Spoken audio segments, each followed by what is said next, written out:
안녕하세요. 정혁진경연구소 연구원 소양입니다. 이제 양의와 음의 뜻인 일상과 공상의 뜻은 어느 정도 이해가 되셨으리라 생각합니다.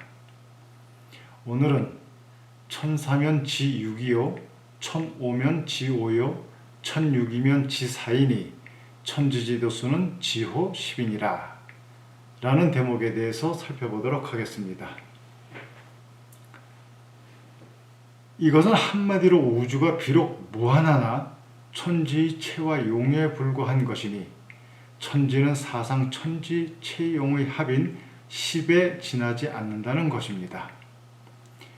따라서 우주의 양이 비록 무한하여 그 도수도 무한하지만 모두 10이라는 숫자 이내로 돌이켜 단수화하면 그 이치가 아주 간이하되 명료하므로 천지의 도수는 10에 그친다 라고 하신 것입니다. 이러한 우주는 천지 양의로 형성된 것이므로 이것은 곧 시간의 분과 공간의 상으로 이루어져 있다는 것인데, 이러한 시공의 의의를 공간의 구역인 음력에서 관찰할 것 같으면 시공의 비율이 시간상인 천은 4가 되고 공간상인 지는 6이 되며, 시공을 합한 중위에서 관찰할 것 같으면 시공이 같아서 천도 5요 지도 5가 된다 한 것이며, 시공의 의를 시간의 구역인 양역에서 관찰할 것 같으면 시공의 비율이 시간상인 천은 6이 되고 공간상인 지는 4가 된다는 뜻입니다.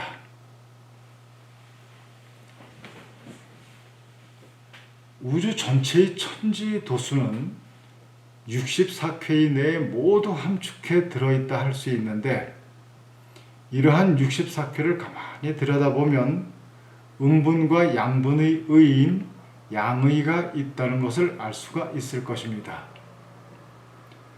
그래서 이러한 양분의 구역을 선천의 구역이라 하고 음분의 구역을 후천의 구역이라고도 합니다. 공부자께서는 이러한 천지 양의 도수를 이렇게 계산하셨습니다. 양의 구역이 32궤이니 그 수가 6912요, 음의 구역이 또한 32궤이니 그 수가 4608이라 하셨는데, 6912의 수가 된 것은 32궤가 시간수의 개념인 건책수 216의 승한수이고, 4608의 수는 32궤가 공간수의 개념인 곤책수 144의 승한수가 된 것이어서 이러한 시공의 수를 합하니 11,520이라는 수를 얻게 되더라. 이것이 공부자께서 말씀하신 천지의 도수인 것입니다. 그러면 여기서 잠깐 건책수와 곤책수의 나온 연유를 살펴보고 가겠습니다. 사상의 위는 1, 2, 3, 4인데 합하면 모두 10수가 되어서 10수의 내에 물물이 대칭적 위가 생하게 되고, 이로부터 1의 대칭은 9가 되어서 태양의 위와 수라하고, 4의 대칭은 6이 되어서 태음의 위와 수라하며, 2의 대칭은 8이 되어서 소음의 위와 수라하고, 3의 대칭은 7이 되어서 소양의 위와 수라하여서 그 쓰는 것은 물물이 상이 비로소 성한 영생수를 쓰게 되는 것인데, 이미 물물이 상이 존재한다면 공간의 개념인 사방의 의가 그 중에 자연히 있어서 9가 사방에 승함에 36이라는 태양수가 되고, 6이 사방에 승함에 24라는 태음수가 되며, 8이 사방에 승함에 32라는 소음의 수가 되고 7이 사방에 승하면 28이라는 소양의 수가 되고 다시 시간상의 위인 6위에 승하면 각각 216, 144, 192, 168이 되어서 태양 태음으로부터 온 216과 144를 각각 건책수와 곤책수라 하여 합해 360도의 일원의 상을 성하는 것입니다.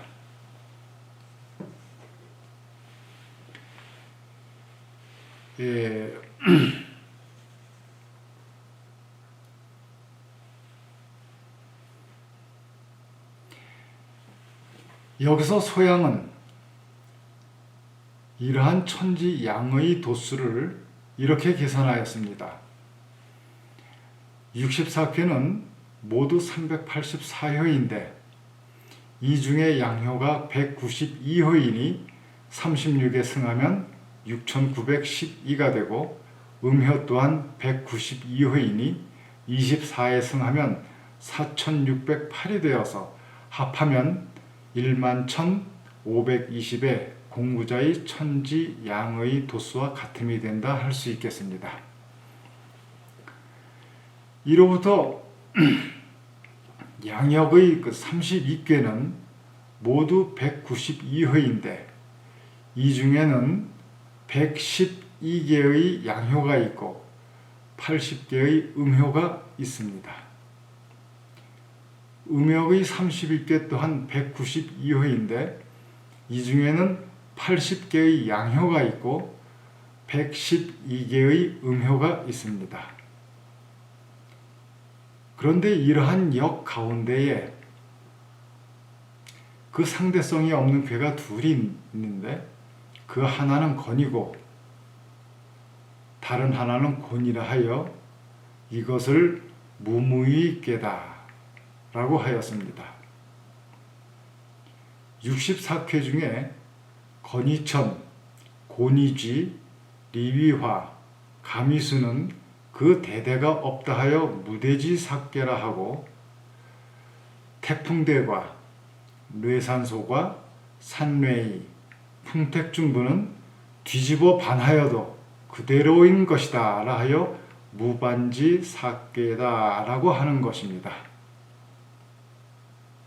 그래서 1년의 도수가 360이 되는 것은 64개의 384효 가운데에 무대지삭계인 천지수화계의 24효를 허하면 360효가 되어서 이러한 도수를 얻게 되는 것입니다. 또 64쾌 중에 건곤의 궤상이 들어있는 궤가 28쾌이고 간태가 들어있는 궤가 20쾌가 있으며 감리가 있는 궤가 12궤이며 진손이 있는 궤가 4개가 있는데 우주 천지 만물은 건곤의 궤상이 들어있는 28쾌를 채로 삼아 산, 택, 수, 화, 뇌, 풍, 궤의 육자궤인 36궤를 용으로 하여 운행되는 것입니다.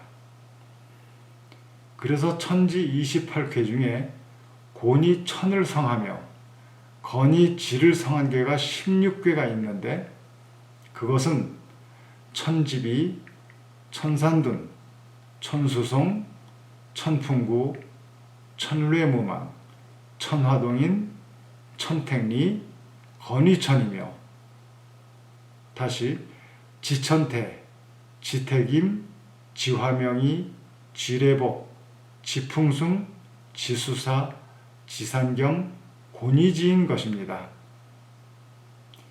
이 궤의 상들을 가만히 들여다보면 각각 생궤에 팔변하여 건이천과 곤이지의 체를 성한 것이 되어서 생궤는 변화하는 상이 있어 쓸 수가 있는 것이고 성궤는 팔변을 하는 동안에도 변화된 상이 없어 쓸 수가 없다는 것을 알 수가 있을 것입니다.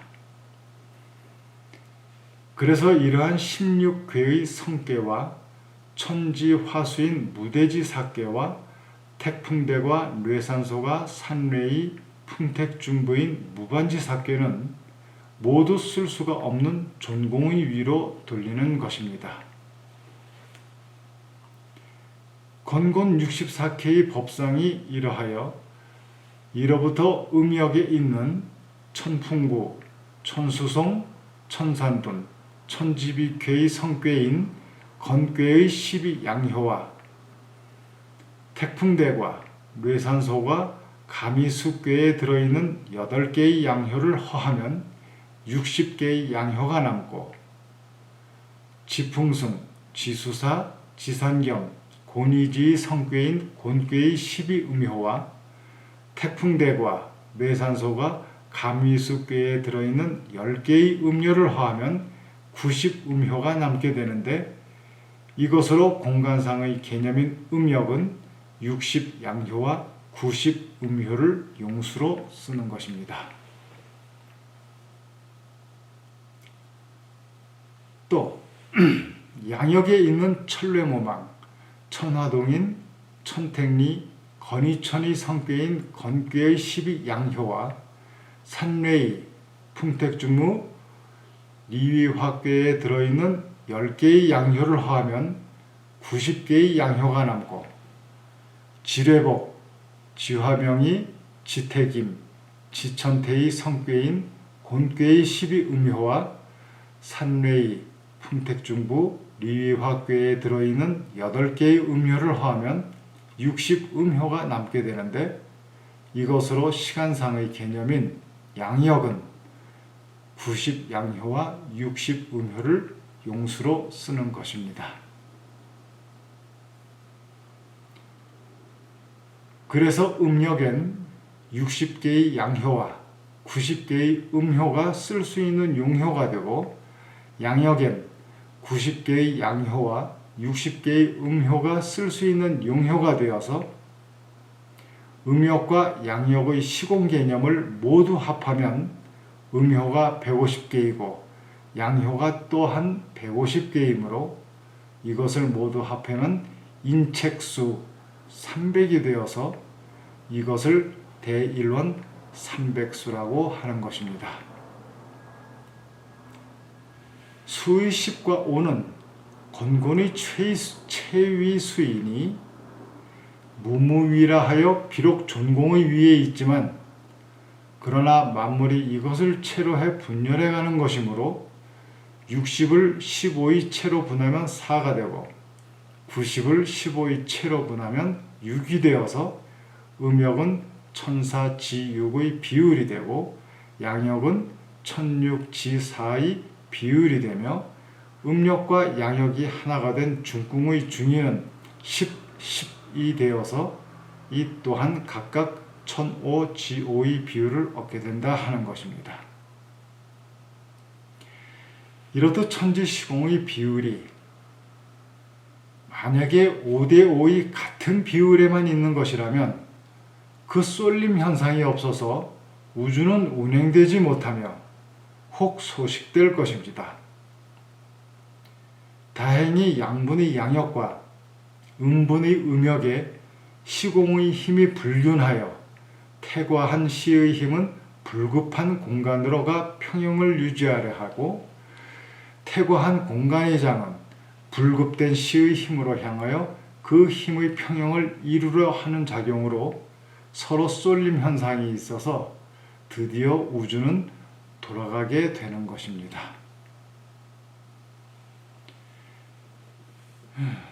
참 복잡하고 어려운 것 같지만 그 괴상을 하나하나 차근차근히 그려나가면서 궁리하다 보면 그 이치가 안과 복중에 홀로 소소함이 되어서 참 간이하고 쉽구나 하는 것을 느끼게 될 것입니다.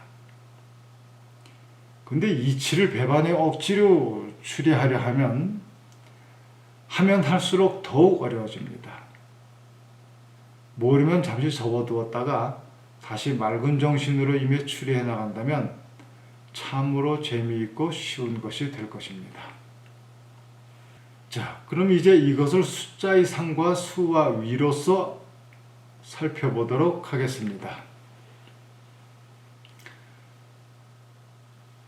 수의 10과 1의 상은 만물이 성함과 동시에 다시 시작된다는 상인데 1의 결과가 곧 10이며 10의 시작이 곧 1이 된다는 것을 뜻합니다. 소위 기독교에서 말하는 나는 처음이요 나중이니라 함과 같은 뜻이라 할 수 있겠습니다. 10은 그 상이 1과 공이 하나라는 뜻인데 이것은 1은 1이요 공은 공이로 돼 1은 그 이면의 백지와 같은 상인 공이 아니면 1점도 찍을 수 없고 공은 1을 찍은 상이 없다면 그 이면의 백지라는 공상도 나타낼 수 없을 것이기 때문에 1은 공을 여의지 않은 1이라 1이면서 1이 아니요 공은 1을 여의지 않은 공이라 공이면서 공이 아닌 것도 되므로 1은 공과 다르지 않고 공은 1과 다르지 않아서 1이 곧 공이요 공이 곧 1이라는 결론에 도달케 되는데 법의 이러함을 상하여 1과 공이 하나인 10이라 한 것입니다. 10이라는 숫자의 상을 가만히 들여다보면 1과 공이 하나라는 뜻도 되지만 1과 공의 분절된 상도 함께 들어있는 것이므로 그래서 10을 만물의 종결과 시작이 함께 들어있는 상의 숫자가 된다 하는 것입니다. 그래서 일부께서 10과 1을 하나로 보아 이것이 지에 있으면 천사지육이요 천에 있으면 천육지사라 하시며 1과 공에 나누어진 상으로 보아서 천오지오라 하신 것입니다. 그래서 천사는 9753이요 지6은 2468 11이며 천오는 97531이요 지5는 2468 10이며 천육은 1 10 9753이요 지4는 2468이 되는 것입니다. 천지의 도수가 10에 그친다는 것은 천지의 체와 용의 도수가 1, 2, 3, 4, 4상의 상과 위에 불과한 것이므로 합하면 10이라는 숫자가 되어 우주 전체가 되어서 달리 무량에 나아가 도수를 정하여도 결국은 10의 내에 있게 된다 하여 천지지도수는 수지호 10이라 하신 것입니다. 천지의 모든 도수를 10수 내의 숫자로 귀결해 표현하려면 무한한 숫자의 개념을 단수화하여야 하는데 이것은 오로지 아라비아 숫자라야 가능할 것입니다. 예를 들자면 11은 1 더하기 1 해서 2가 되는 것이고 12는 1 더하기 2가 돼서 3이 되는 것이고 13은 4가 되고 나아가 19는 10이 되며 10은 1이 되고 32는 5가 되며 64는 10이 되어서 다시 1이 된다는 것이니 이런 방식으로 수를 단수화하게 되면 그 수가 아무리 무한무량에 나아가더라도 모두 10수 내의 단수로 돌이킬 수가 있을 것입니다. 역경은 하도 낙서로부터 시작이 된 것이니 그 상이 곧 숫자의 개념상이라. 그래서 우주의 가장 근본적인 표현은 문자 이전에 숫자가 될 것인데 그 숫자의 개념으로서 가장 잘 표현해 놓은 것이 아라비아 숫자라 생각합니다. 아라비아 숫자의 근원 발생지가 어디인지는 역사학자 분들께 부탁드리겠습니다. 오늘은 여기까지 하겠습니다. 정혁준형 제5강을 마칩니다. 감사합니다.